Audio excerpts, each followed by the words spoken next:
चलो भैया, राधे राधे सभी को। कैसे हो आप लोग? बिल्कुल यहाँ पर क्लास आपकी स्टार्ट हो चुकी है और जैसा आप सभी को पता है कि काव्य के यहाँ पे रूप हम पढ़ रहे थे, स्वरूप हम पढ़ रहे थे, जिसमें हमने महाकाव्य और खंड काव्य को देख लिया था। आज हम इसमें एक और पहलू को जानेंगे जिसका नाम है यहाँ पे मुक्तक। मुक्तक होता क्या है? तो देखो, जब यहाँ पे आप प्रबंध काव्य पढ़ रहे थे, महाकाव्य खंड काव्य पढ़ रहे थे, उसमें क्या होता है कि पदों में पूर्वापर संबंध होता है। लेकिन जब यहाँ पे प्रत्येक पद में यहाँ पे अलग अलग भाव हो तो उसे क्या कहा जाता है? मुक्तक कहा जाता है। तो आप लोग यहाँ पे लिख सकते हैं, प्रत्येक पद में अलग अलग भाव हो, प्रत्येक पद में अलग अलग भाव हो तो उसे यहाँ पर क्या कहा जाता है? मुक्तक कहा जाता है। तो प्रत्येक पद में अलग भाव हो तो वहां पर उसे क्या कहा जाता है? मुक्तक कहा जाता है। इसमें पदों में पूर्वापर संबंध नहीं होता। इसमें क्या नहीं होता? पदों में पूर्वापर संबंध नहीं होता। पूर्वापर संबंध नहीं होता। पूर्वापर संबंध नहीं होता। अब देखो, आप लोग याद रखना, जैसे हम लोगों ने देखा था कि नियमबद्धता थी उसमें, किसमें? महाकाव्य खंड काव्य में। इसमें यहाँ उसमें क्या था? छंदों का बंधन भी था, उसमें यहाँ पर पूर्वापर संबंध भी था। इसमें यहाँ पर ना तो पूर्वापर संबंध होता है और प्रत्येक पद का अपना एक भाव बदल जाता है। प्रत्येक पद का अपना एक भाव बदल जाता है। जैसे आप लोगों ने यहाँ पे पद पढ़े होंगे, जैसे अगर हम बात करें, सूरदास के पद हो गए, सूरदास के पद हो गए, मीरा के पद हो गए, मीरा के पद हो गए। ठीक है, जितके भी यहाँ पे पद हैं, चाहे मीरा के हों, इसके बाद यहाँ पे बिहारी सतसई हो गई, रसखान के पद हो गए, यमक सतसई हो गई। ठीक है ना? जैसे मान लो आपको दे दिया बिहारी सतसई में भी यही है, बिहारी सतसई हो गई। इसके बाद यहाँ पर यमक सतसई हो गई।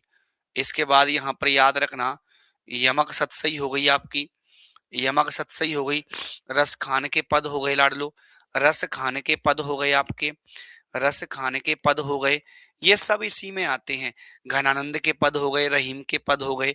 ठीक है ना? जैसे घनानंद के पद हो गए, घनानंद के पद हो गए, रहीम के पद हो गए, रहीम के पद हो गए, रहीम के पद हो गए। कबीर की सखियां, कबीर की जो जितनी भी सखियां, साखी सबद रवैनी, सुना है कि नहीं सुना? तो ये भी आपका किस में जाता है? तो ये भी आपका यहाँ पर इसी में जाता है, मुक्तक में जाता है। किस में जाता है? मुक्तक में जाता है। ठीक है ना? तो मुक्तक यहाँ पर क्या होता है? ये अपने आप में यहाँ पर क्या होता है भैया? एक स्वतंत्र चीज होती है।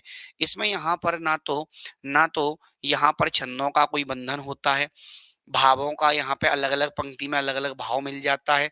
जैसे रामचंद्र शुक्ल ये कहते भी हैं कि मुक्तक में प्रबंध के समान रस की धारा नहीं रहती, जिसमें यहाँ पर कथा प्रसंग की परिस्थितियों में अपने को यहाँ पर भूला हुआ पाठक मग्न हो जाता है, हृदय में एक यहाँ पर स्थायी प्रभाव को ग्रहण करता है। इसमें तो रस के ऐसे छोटे, यहाँ पर रस के ऐसे यहाँ पर छींटे पड़ते हैं, जिससे हृदय यहाँ पर क्या है? कलिका थोड़ी देर के लिए यहाँ पर खिल उठती है। यदि प्रबंध एक विस्तृत वनस्थली है तो मुक्तक चुना हुआ गुलदस्ता है। तो आप लोगों ने यहाँ पर शुक्ल जी के बारे में पढ़ा होगा, आचार्य रामचंद्र शुक्ल। तो शुक्ल जी ने यहाँ पर क्या कहा था कि यदि प्रबंध काव्य एक यहाँ पे विस्तृत वनस्थली है, यदि प्रबंध काव्य, यदि प्रबंध काव्य एक विस्तृत वनस्थली है, एक विस्तृत वनस्थली है, वनस्थली है, तो मुक्तक, तो मुक्तक खिला हुआ गुलदस्ता है। या यहाँ पे मुक्तक क्या है? चुना हुआ गुलदस्ता है। तो मुक्तक चुना हुआ गुलदस्ता है, चुना हुआ गुलदस्ता है। तो मुक्तक को यहाँ पे गुलदस्ता बनाया है, प्रबंध को वनस्थली बनाया है। तो ये चीजें आप लोगों को यहाँ पे ध्यान रखना है, क्योंकि रामचंद्र शुक्ल सीधा कहते हैं मुक्तक में प्रबंध काव्य के समान यहाँ पे रस की धारा नहीं होती, केवल छींटे पड़ते हैं, जिसमें कथा प्रसंग की परिस्थिति में अपने को यहाँ पे भूला हुआ जो पाठक होता है वो मग्न हो जाता है, छींटे टाइप के पड़ते हैं, हृदय में एक स्थायी प्रभाव को ग्रहण करता है। और यहाँ पर इसमें क्या होता है? जब यहाँ पर स्थायी प्रभाव ग्रहण करता है, तो इसमें तो यहाँ पर रस के ऐसे छींटे यहाँ पर पड़ते हैं, जिससे यहाँ पर हृदय जो होता है कलिका थोड़ी देर के लिए यहाँ पे खिल उठती है। तभी यहाँ पर इस पूरे स्टेटमेंट का जो सार निकल के आता है कि यदि प्रबंध काव्य विस्तृत वनस्थली है, तो मुक्तक उसका चुना हुआ गुलदस्ता है। ये किसका स्टेटमेंट है? तो रामचंद्र शुक्ल का है भैया। किसका है? रामचंद्र शुक्ल का है। बिल्कुल। अगला यहाँ पे हम देखते हैं अगला यहाँ पे हम देखते हैं अगला एक व्यक्ति और आता है। हाँ, अगला एक व्यक्ति गोविंद त्रिगुणायत, इसमें एक और व्यक्ति आता है। यहाँ पे सुनिएगा, गोविंद त्रिगुणायत कौन आता है भैया? गोविंद त्रिगुणायत के अनुसार इन्होंने लाडलो यहाँ पर क्या कहा था, इस चीज को आप लोग थोड़ा सा यहाँ पे ध्यान रखिएगा। इस चीज को आप लोग यहाँ पे थोड़ा सा ध्यान रखिएगा। इन्होंने यहाँ पर क्या कहा था, ये मोस्ट इंपोर्टेंट है, ये आपका नेट में भी आ चुका है और ये आपका यहाँ पे सेट में आने लायक क्वेश्चन है, क्योंकि इनकी परिभाषा आ चुकी है। परिभाषा यहाँ पे शॉर्ट में समझेंगे, पहले हम डिटेल में समझ लेते हैं, मैं शॉर्ट में यहाँ पे लिख दूंगा। मेरी समझ में मुक्तक उस रचना को कहते हैं जिसमें प्रबंधत्व का अभाव होते हुए भी कवि अपनी कल्पना की समाहार शक्ति के सहारे किसी एक रमणीय दृश्य या परिस्थिति या घटना या वस्तु का ऐसा चित्रात्मक एवं भावपूर्ण वर्णन प्रस्तुत करता है जिससे पाठकों को प्रबंध जैसा आनंद आने लगता है।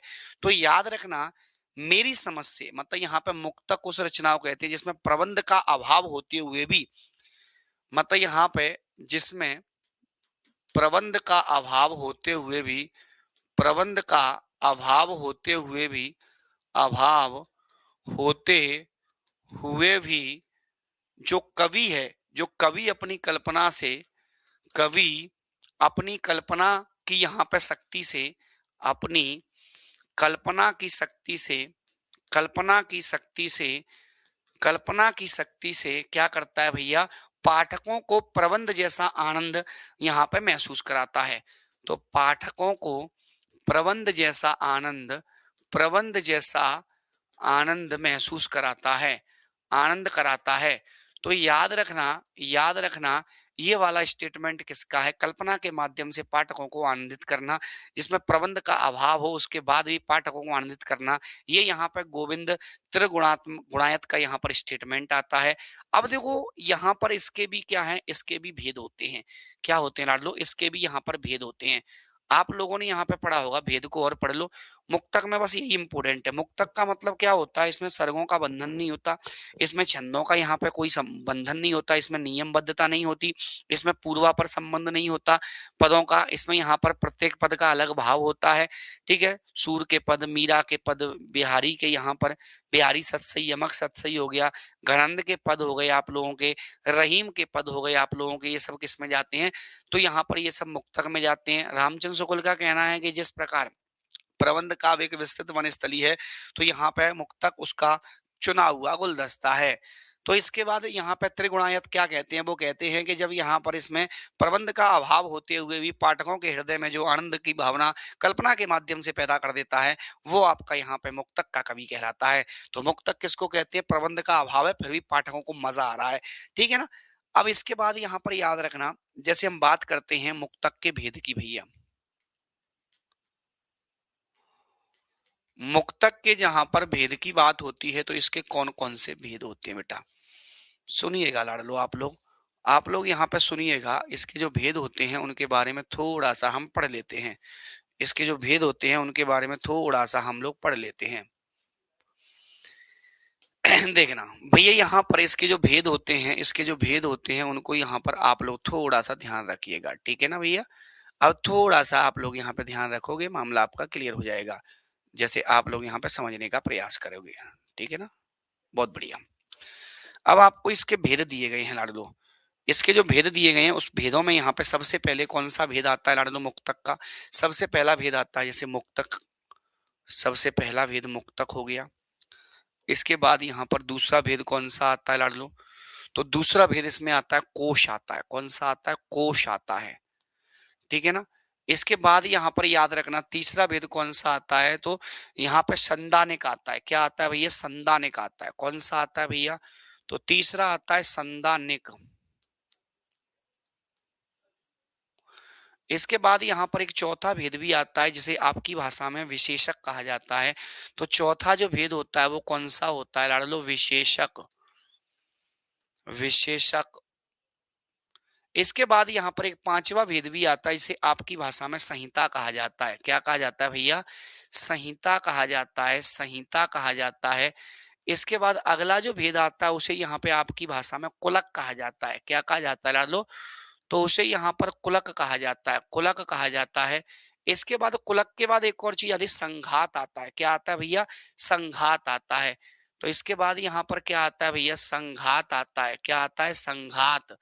संघात भी आपका इसी में आता है भैया। इसके बाद यहाँ पे गीति काव्य आता है, फिर गजल आता है। एक यहाँ पर कौन सा होता है भैया? गीति काव्य होता है, गीति काव्य होता है। इसके बाद यहाँ पर एक कौन सा होता है आपका? गजल होता है। कौन सा होता है? गजल। तो आप लोग यहाँ पे ध्यान रखिएगा, इसके जो भेद होते हैं इस तरीके से होते हैं। इनको यहाँ पे सबको पढ़ना है हमको। इसके भेद थोड़े बड़े हैं। आप लोगों को यहाँ पे जैसे मुक्तक के भेद में मुक्तक भी होता है, कोश भी होता है, संदानिक भी होता है, आप लोगों का विशेषक भी होता है, संहिता भी होता है, कुलक भी होता है, संघात भी होता है, गीति काव्य भी होता है और गजल भी होती है। ये सब आपके किस में आते हैं? मुक्तक में आते हैं। किस में आते हैं? मुक्तक में। अब जैसे हम वार्ता करते हैं, जैसे हम मान लो यहाँ पे बात करते हैं मुक्तक की, हम बात करते हैं मुक्तक की। तो मुक्तक की अगर हम बात करें तो इसमें हम क्या लिखेंगे कि यहाँ पर ये जो होता है प्रसंगवश किसी एक रस से युक्त पद जो अपने आप में पूर्ण हो। तो प्रसंगवश, प्रसंगवश, प्रसंगवश, प्रसंगवश किसी एक रस से, किससे भैया? किसी एक रस से युक्त पद। प्रसंगवश एक रस से युक्त पद जो अपने आप में पूर्ण हो, जो अपने आप में पूर्ण हो, अपने आप में यहाँ पर पूर्ण हो, उसे क्या कहा जाता है? उसे यहाँ पे मुक्तक कहा जाता है।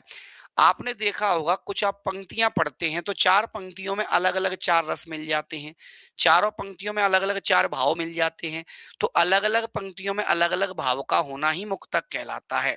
ठीक है भैया? ठीक है भैया। एक और आता है यहाँ पे दूसरा, कौन सा है भैया? दूसरा यहाँ पे कोश है आपका। अगर हम कोश की जहां पे बात करते हैं तो कोश क्या होता है लाडलो? विभिन्न कवियों द्वारा रचित मुक्तक पदों का संग्रह। तो यहाँ पे रचित मुक्तक जो काव्य संग्रह होते हैं, रचित मुक्तक, जो रचित मुक्तक होते हैं तो पदों का संग्रह, रचित मुक्तक पदों का संग्रह क्या कहलाता है? पदों का जो संग्रह होता है उसे क्या कहा जाता है? कोश कहा जाता है, विभिन्न कवियों द्वारा। ये यहाँ पर क्या होगा? विभिन्न कवियों द्वारा संग्रह। तो विभिन्न कवियों द्वारा, विभिन्न कवियों द्वारा जो यहाँ पर रचित पद हैं उनका संग्रह क्या कहलाता है? तो अलग अलग कवियों के द्वारा जो मुक्तक रचे गए हैं, लिखे गए हैं, तो यहाँ पर याद रखना उनका संग्रह ही कोश कहलाता है। कोश का मतलब सब चीजों का समापन एक में होना, उसे क्या कहा जाता है? कोश कहा जाता है। अगला यहाँ पे कौन सा आता है भैया? तीसरे नंबर पे आता है संदानिक। संदानिक की अगर हम बात करते हैं तो ये क्या होता है? इसको भी समझ लो भैया। संदानिक यहाँ पर क्या होता है? आप लोगों ने पढ़ा भी होगा कि दो मुक्तक पद जो परस्पर संबंध रखते हों, दो मुक्तक पद, दो मुक्तक पद जो परस्पर संबंध रखते हों, जो परस्पर संबंध रखते हों, उन्हें यहाँ पर क्या कहा जाता है लाडलो? तो उन्हें यहाँ पर संदानिक कहा जाता है। अगला यहाँ पर देखिएगा आप लोग, अगला यहाँ पर आपको दिया गया है, तो अगला यहाँ पर कौन सा है भैया? तो अगला कौन सा है? विशेषक है आपका। अब देखो विशेषक की अगर हम बात करते हैं तो विशेषक आपका यहाँ पर क्या होता है? सुनिएगा, विशेषक की जहां पे बात होती है तो तीन मुक्तक पद जो परस्पर संबंध रखते हों, तीन मुक्तक पद जो परस्पर संबंध रखते हों, जो परस्पर संबंध रखते हों, परस्पर संबंध रखते हों, उसे लाडलो क्या कहा जाता है? तो उसे विशेषक कहा जाता है। अगला यहाँ पर कौन सा है? संहिता। अगला यहाँ पर कौन सा है लाडलो? संहिता। अगर हम बात करते हैं संहिता यहाँ पर क्या होता है तो इसके बारे में भी थोड़ा समझ लो। संहिता की बात करते हैं ऐसे मुक्तक जिसमें अनेक वृत्तांत होते हैं, ऐसे मुक्तक जिसमें अनेक वृत्तांत होते हैं, ऐसे मुक्तक, ऐसे मुक्तक जिसमें अनेक वृत्तांत होते हैं, जिसमें जिसमें अनेक वृत्तांत होते हैं, अनेक वृत्तांत होते हैं, अनेक वृत्तांत होते हैं। तो जहां वृत्तांत ज्यादा होंगे वहां पर उसको क्या कहा जाएगा, तो उसे संहिता कहा जाएगा। इसके बाद आप लोग यहाँ पे ध्यान रखिएगा, अगला कौन सा आता है भैया, छठवा जो आता है वो कौन सा आता है भैया, तो कुलक आता है। कौन सा आता है, कुलक। अब इसको कुलक को समझना भैया, कुलक की जहां पे बात होती है, कुलक का मतलब होता है चार मुक्तक आएंगे। क्या आएंगे, तो यहाँ पर याद रखना, जहां पे चार मुक्तक पद जो परस्पर संबंध रखते हो, चार मुक्तक पद, चार मुक्तक पद जो परस्पर संबंध रखते हो, जो परस्पर संबंध रखते हो, परस्पर संबंध रखते हो, उसे यहाँ पर क्या कहा जाता है, कुलक कहा जाता है बेटा। क्या कहा जाता है, कुलक। अगला यहाँ पर कौन सा है, तो एक आता है यहाँ पर आपका संघात। कौन सा आता है भैया, एक आता है आपका यहाँ पे संघात आता है। संघात की अगर हम बात करते हैं तो किसी एक प्रसंग पर रचित एक ही कवि के मुक्तक को कहा जाता है। एक प्रसंग पर रचित एक ही कवि का मुक्तक, तो एक प्रसंग पर रचित किस पर भैया, एक प्रसंग पर रचित, एक प्रसंग पर रचित एक ही कवि का मुक्तक, किसी एक कवि के द्वारा एक ही प्रसंग पर। तो याद रखना, रचा गया जो मुक्तक होता है उसे संघात कहा जाता है। क्या कहा जाता है, संघात कहा जाता है। अब देखो यहाँ पर जैसे मान लो 8वें नंबर की अगर हम बात करते हैं तो 8वां यहाँ पर क्या है भैया, 8वां यहाँ पर क्या है, तो आप लोग यहाँ पे थोड़ा सा 8वां, अब आप लोग थोड़ा सा यहाँ पे ध्यान रखेंगे। 8वां यहाँ पर कौन सा है भैया, तो एक आता है आपका कौन सा, गीति काव्य की बात करें, गीति काव्य की बात करते हैं तो गीति काव्य यहाँ पर क्या होता है इसके बारे में भी थोड़ा समझना। गीति काव्य की जब बात होती है तो ये क्या होता है, भाव प्रधान गेय पद होता है। क्या होता है, भाव प्रधान गेय रचना होती है। ये यहाँ पर भाव प्रधान गेय रचना जो होती है, गेय रचना जो होती है, ठीक है ना, गेय रचना होती है, उसे यहाँ पर क्या कहा जाता है, गीति। 9वां आपको कौन सा दिया है, गजल। गजल, गजल की अगर हम बात करें तो गजल यहाँ पर क्या होती है भैया, प्रेमी प्रेमिकाओं की भावपूर्ण बातचीत। तो याद रखना, जो प्रेमी प्रेमिकाओं की, प्रेमी प्रेमिकाओं की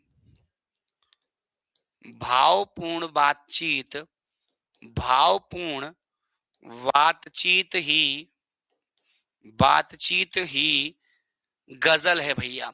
यहां तक आपको ये चीजें क्लियर हो गई होंगी। अब देखो यहाँ पर हम लोग इसको और डिटेल में समझेंगे, ठीक है ना। हाँ, अभी आगे चल के और भी हम पढ़ेंगे, लेकिन एक एक चीज को, जैसे गजल को भी हमको पढ़ना है, इसमें दो चीजें पढ़ना है हमको। कौन कौन सा, एक तो ये पढ़ना है, एक ये पढ़ना है जो इंपोर्टेंट है आपका। गीति काव्य और गजल थोड़े इंपोर्टेंट यहाँ पर हैं, और ये आते आते एपी में तो ज्यादा पूछा जाता है भैया यहाँ से क्वेश्चन आपका, ठीक है ना। गीति काव्य के भी तत्व होते हैं बेटा, हाँ बिल्कुल। गीति काव्य के भी यहाँ पर आपके 5 तत्व होते हैं, बिल्कुल होते हैं भैया। गीति काव्य यहाँ पर क्या होता है, व्यक्तिगत अनुभूति की प्रधानता होती है गीति काव्य में।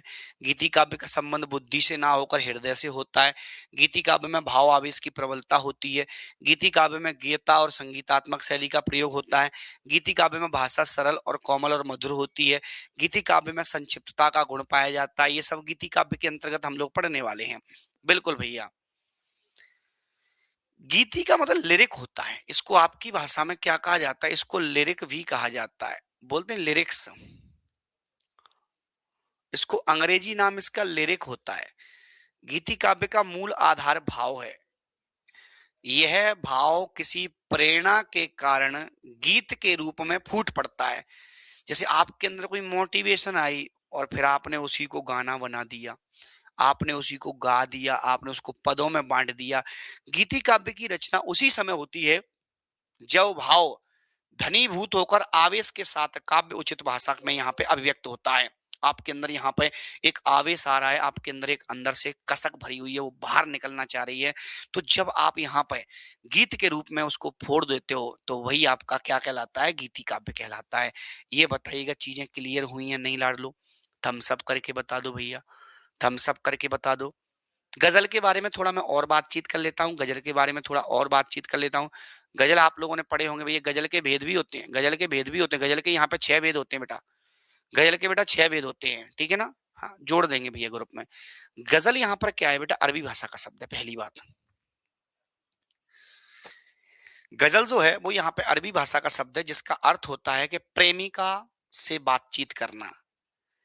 यह एक ऐसा काव्य रूप होता है जिसमें मुख्य विषय यहाँ पर प्रेम या इश्क होता है। जहां मुख्य विषय के रूप में प्रेम और इश्क काम करने लगे उसे बेटा गजल कहा जाता है। यह भारतीय साहित्य की अत्यंत लोकप्रिय विधा भी रही है। ये आशिकों की यहाँ पर क्या है, एक नीम का पत्थर भी है, ये मील का पत्थर आशिकों का है ये। जैसे परिभाषाओं की बात करें तो आप लोगों ने नालंदा जो विश्वविद्यालय था उसके शब्द सागर के अनुसार बात करते हैं तो गजल का अर्थ यहाँ पे फारसी और उर्दू में यहाँ पे श्रृंगार रस की कविता को कहा जाता है। जो श्रृंगार रस की कविता होती है उसे गजल कहा जाता है, किसके अनुसार? नालंदा विश्वविद्यालय जो यहाँ पे शब्द सागर है उसके अनुसार, नालंदा शब्द सागर के अनुसार। हिंदी उर्दू शब्दकोश के अनुसार यहाँ पर इसे क्या कहा जाता है भैया, तो आप लोगों के सामने आता है कि प्रेमिका से जहां वार्तालाप हो।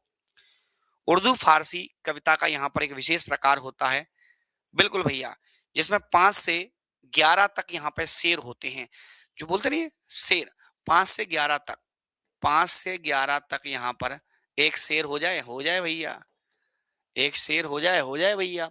तो यहाँ पर याद रखना, हाँ, वाह वाह वाह जो करते हो वही आपका गजल है। गजल में यहाँ पर क्या क्या होता है बेटा, देखो गजल में यहाँ पे मिसरा होता है, गजल में शेर होता है, काफिया होता है, रदीफ होता है, मतला होता है, मक्ता होता है। ये सब गजल के अंतर्गत आता है। किसके अंतर्गत बेटा? गजल के अंतर्गत। जैसे शेर की बात करें, शेर को यहाँ पे क्या कहा जाता है? जो शेर होता है उसको गजल का अंग कहा, गजल का बाल कहा जाता है या केस कहा जाता है। अरबी भाषा का शब्द है, नारी के सौंदर्य को कहा जाता है शेर। जैसे यहाँ पे नारी के सौंदर्य को बढ़ाने में केसों की भूमिका सर्वाधिक होती है, उसी तरह यहाँ पर गजल के सौंदर्य को बढ़ाने में शेर की भूमिका यहाँ पे महत्वपूर्ण होती है। गजल का प्रत्येक शेर यहाँ पे स्वतंत्र भावों को यहाँ पर क्या करता है? व्यक्त करता है। और यहाँ पे जैसे आप लोगों ने यहाँ पे सुना भी होगा, आप लोगों ने एक पंक्ति के, कोई मुश्किल नहीं हिंदू या मुसलमान होना, कोई मुश्किल नहीं हिंदू या मुसलमान होना, हाँ बड़ी बात है इस दौर में ईशा होना, इंसा होना, ठीक है ना? इसके बाद एक मिसरा भी होता है। मिसरा का मतलब यहाँ पर क्या होता है? शेर की हर पंक्ति को मिसरा, जो शेर आप लिख रहे हो उसकी हर पंक्ति को मिसरा। प्रत्येक शेर में 2 पंक्तियां होती हैं। शेर के पहले मिसरे को मिसर ये उला तथा दूसरे यहाँ पर पंक्ति को क्या कहा जाता है? मिसर ये सानी, उला और सानी। मिसर ये उला पहली पंक्ति। जैसे आपने कोई शायरी गाई तो ये शेर हो गया। इस पूरे को क्या कहा जाएगा? आपने यहाँ पे शायरी लिखी उसको शेर कहा जाएगा। बोलते हैं एक शेर हो जाए, बोला बिल्कुल भैया। इसको यहाँ पर क्या कहा जाता है? उला, मिसर ए उला कहा जाता है। और इसको मिसर ए सानी कहा जाता है। हर लाइन को मिसर कहा जाता है। ये भी मिसर है और ये भी मिसर है। शेर की हर लाइन जो होती है उसे क्या कहा जाता है लाडलो? तो उसे मिसर कहा जाता है। आप लोगों ने यहाँ पर देखा होगा कि अनुभवों की पाठशाला ने सिखाया है बहुत, जो सिखाया है वो मेरे काम का आया है बहुत। तो 2 लाइन हो गई। पहली लाइन को यहाँ पे मिसर ये उल्हा और दूसरी लाइन को मिसर ये सानी कहेंगे और ये पूरा मिला के एक शेर बन जाएगा, एक शायरी बन जाएगी। काफिया जो होता है, काफिया का अर्थ होता है बार बार, मतलब यहाँ पे काफिये का प्रयोग तुक मिलाने की दृष्टि से किया जाता है। इसको यहाँ पर उपांत्य यमक भी कहते हैं। मिसर ए उला, आप देखो यहाँ पे तुक कहाँ कहाँ मिलेगी? जहां जहां तुक मिलेगी वहां पर आपका काफिया होगा। 2 रोटी के अलावा 4 की बातें नहीं करते, करोड़ों लोग कोठी कार की बातें नहीं करते। तो चार कार करते करते मरते मरते धरते धरते सरते सरते, तो तुक मिल रही है, वहीं आपका क्या हो जाएगा, काफिया हो जाएगा। क्या हो जाएगा भैया? हाँ बिल्कुल भैया। रदीफ क्या होता है? रदीफ अभी मैं पढ़ाऊंगा इसको। रदीफ यहाँ पे आप लोगों को याद आ रहा होगा, पीछे पीछे चलने वाला रदीफ कहलाता है। ऐसा शब्द समूह जो काफिये के बाद में दोहराया जाता है उसे रदीफ या अंत्ययमक कहा जाता है। जैसे आप लोगों ने यहाँ पर देखा होगा, रदीफ क्या होता है? रदीफ दो रोटी के अलावा चार की बातें नहीं करते, करोड़ों लोग कोठरी कार की बातें नहीं करते। तो जो चार और कार है ना, ये काफिया है। आगे जो है ना, करते करते, तो लास्ट में जो तुक मिल रही है ना, बीच में जो तुक मिलती है, सोरठा का जो कंसेप्ट होता है, तो बीच में जो तुक मिले उसे काफिया कहा जाएगा, अंत में जो तुक आती है उसे रदीफ कहा जाता है। क्या कहा जाता है? रदीफ कहा जाता है। तो शायरी शेर हो गया, मिसरा उसकी लाइन हो गई, काफिया जो बीच में आपका तुक मिल रही है, रदीफ जो अंत में तुक मिल रही है। एक मतला भी होता है बेटा। क्या होता है? मतला। गजल के पहले शेर को मतला कहा जाता है। इसका अर्थ होता है भाव उदय का स्थान। जो आपने गजल गाई है उसका पहला शेर ही मतला कहलाता है। मक्ता क्या होता है? मतला होता है कि आपने गजल गाई, गजल का पहला शेर मतला कहलाएगा, जो अंतिम शेर होगा जहां खत्म होगी गजल, वो आपका मक्ता या उसके तकल्लुस कहा जाता है। मतलब मक्ता मतलब यहाँ पर तकल्लुस भी होता है। हाँ, ये यहाँ पर मेरा तकल्लुस है। ये आज के बाद जो मेरी बात है वो तकल्लुस है, मतलब अंतिम बात है ये। आपसे ये पहला मतला है, मतलब आपसे मिलना मतला है। मतला मतलब पहली बार। ठीक है ना? बहुत अच्छी चीज है बेटा। आज तक कितने लोगों ने ये पढ़ी है भैया? एक बार मुझे थम्स अप करके तो बताओ, कितने लोगों ने ये चीजें सुनी थी? एग्जाम में आ रही थी, हम लोग पता नहीं कहाँ थे। अरे उस बातों को छोड़ो जो बात समझ में आई नहीं। अरे उन बातों को छोड़ो जो बात समझ में आई नहीं। हमने पढ़ना लिखना छोड़ दिया है, कुछ बात समझ में आई नहीं। हम बातों में आ जाते हैं, लोग जो बोले जाते हैं। अरे हमको खुद की किताब में लिखा हुआ परछाई समझ में आई नहीं। हाँ बिल्कुल भैया, कोई दिक्कत नहीं है। अरे पढ़ने लिखने की बात क्या करते हो? अरे पढ़ने लिखने की बात क्या करते हो? ये दौर हमने छोड़ दिया है। अरे पढ़ने लिखने की बात क्या करते हो? ये दौर हमने छोड़ दिया है। अरे किसको झूठा बतलाओगे? अरे किसको झूठा बतलाओगे? ये झूठ बोलना छोड़ दिया है। खुद के उद्देश्यों को लेकर आज यहाँ पे इधर उधर भटकता रहा। खुद के उद्देश्यों को लेकर इधर उधर भटकता रहा। अरे तुम मुझे क्या समझाओगे? मैं वो रास्ता छोड़ दिया है। बिल्कुल भैया। चलो, तो आप लोग यहाँ पर याद रखिएगा, ये जो मामला है ना, इस चीज को आप लोग समझिएगा, और आज आप लोगों का सेट वाला भी चालू हो जाएगा। ठीक है ना? हाँ। हाँ, अपन भी एक वो आएगी पता है, एक आत्मकथा लिखूंगा, भंवर कुआं में जूझता हुआ जीवन। ये आत्मकथा आएगी किसी दिन। और एक आप लोग जीवनी लिख देना। हाँ, अपन लिखेंगे क्या भैया? भंवर कुआं में जूझता हुआ जीवन, ये मेरी आत्मकथा रहेगी। भंवर कुआं है इंदौर में। हाँ, सब में आता है ये क्वेश्चन। तो बेटा देखो, जो काव्य दिया वहां कुछ भी आ सकता है। तो ये मेरी टैगलाइन रहेगी, भंवर कुआं में जूझता हुआ जीवन। हालांकि मेरी टैगलाइन को बहुत लोग चोरी कर लेते हैं। 2017 में सबसे पहले सब मेरा ही डायलॉग था कि 2015 में, 16 में, कि जो सबसे गहरा कुआं है वो भंवर कुआं है। हाँ ठीक है। चलो भैया, मिलते हैं अगली क्लास में। धन्यवाद।